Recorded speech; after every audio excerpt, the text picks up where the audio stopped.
শোনো, কেউ যতই নিজের হোক না কেন সবার আগে নিজেরটাই দেখে। সময় হচ্ছে এমন একটা জিনিস না, কাউকে অতটুকুই দেওয়া উচিত যতটুকু দরকার।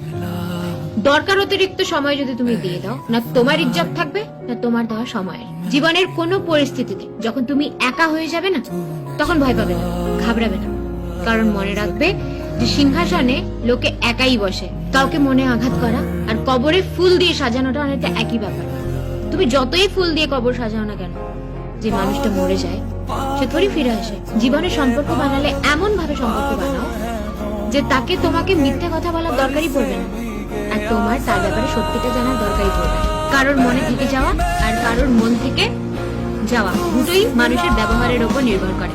আজকালকার দুনিয়ার শুভচিন্তকরা তো এরকম হয়ে যাচ্ছে যে তোমার কিছু একটা শুভ হয়ে গেলে ওরা চিন্তিত হয়ে যাচ্ছে। কোনো মানুষ যদি তোমার গায়ে কাদা ছিটায়, কোনো মানুষ যদি তোমার সাথে বাজে ব্যবহার করে, মনে রাখবে যে মানুষ তো সেটাই দেবে না যেটা তার কাছে আছে। দেখতে গেলে সম্মান বা রেসপেক্ট শুধুমাত্র দরকারের হয়, প্রয়োজনের হয়, মানুষের হয় না। দরকার বা প্রয়োজনও শেষ, সম্মান বা রেসপেক্টও শেষ। কেউ খুব সুন্দর একটা কথা বলেছে যে সময় তবুও সময় মতন পাল্টায়, কিন্তু মানুষ যে কোনো সময় পাল্টায়।